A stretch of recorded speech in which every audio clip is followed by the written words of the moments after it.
नमस्तुभ्यं। जय महाकाल। ओम नमः शिवाय।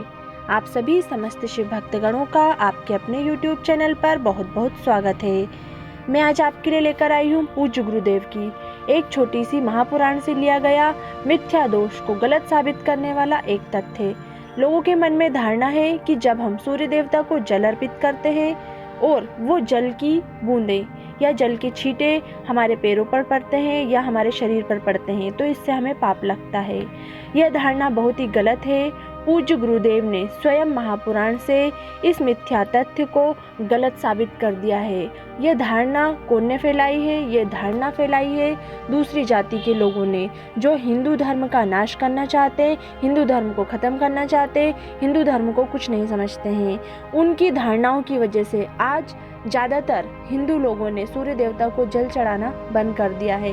उनके मन में ये धारणा बैठ गई है कि अगर हम सूर्य देवता को जल चढ़ाएंगे और उसके छींटे हमारे पैरों पर पड़ते हैं तो हमें पाप लगेगा, इसलिए सूर्य देवता को जल चढ़ाना ही नहीं चाहिए। क्या आप नहीं जानते क्या कोई भी महापुरुष या संत वो किसी चेयर पे खड़े होकर जल चढ़ाते हैं या फिर किसी स्टूल पे खड़े होकर जल चढ़ाते? नहीं, वे भी जो भी संत हैं, महापुरुष हैं या जो थे, जो अब इस दुनिया में नहीं है, वे सभी ईश्वर वंदना के लिए, ईश्वर भक्ति के लिए पृथ्वी लोक पर खड़े होकर ही जल चढ़ाते थे, क्योंकि यह हमारा मृत्यु लोक है। हमें यहीं से आशीर्वाद मिलता है। जब हम सूर्य देवता को जल चढ़ाते हैं, हमारे सिर से थोड़ी ऊंचाई पर होना चाहिए। जो जल की धार होती है वो बस थोड़ी सी ऊंचाई पर होना चाहिए।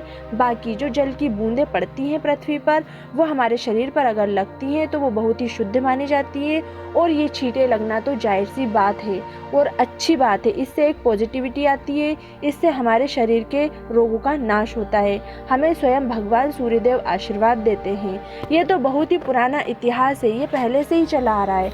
आपने कितनी मूवी में देखा होगा, कितनी किताबों में पढ़ा होगा कि सूर्य देवता को जब हम जल अर्पित करते हैं तो हम पृथ्वी से ही उसको चढ़ाते हैं।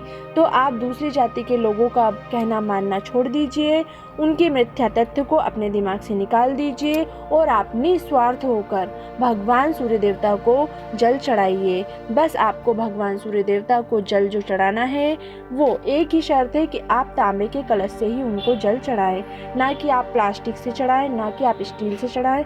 भगवान सूर्यदेव को प्रसन्न करना है तो आप रोज सुबह स्नान आदि करके सुबह के टाइम प्रातः काल में 5 बजे 6 बजे के बीच आप उनको जल चढ़ाएं। और कभी कभी क्या होता है, ठंड में सूर्य देवता थोड़ी देर से निकलते हैं, तो जब वो उदय होते हैं तब आप उनको जल चढ़ाएं। बस सूर्यदेव की कृपा आप पर हमेशा ऐसी ही बनी रहे, आपको उनका आशीर्वाद मिले। आप इसी कामना के साथ ओम नमः शिवाय कहें। ओम सूर्य देवाय नमः।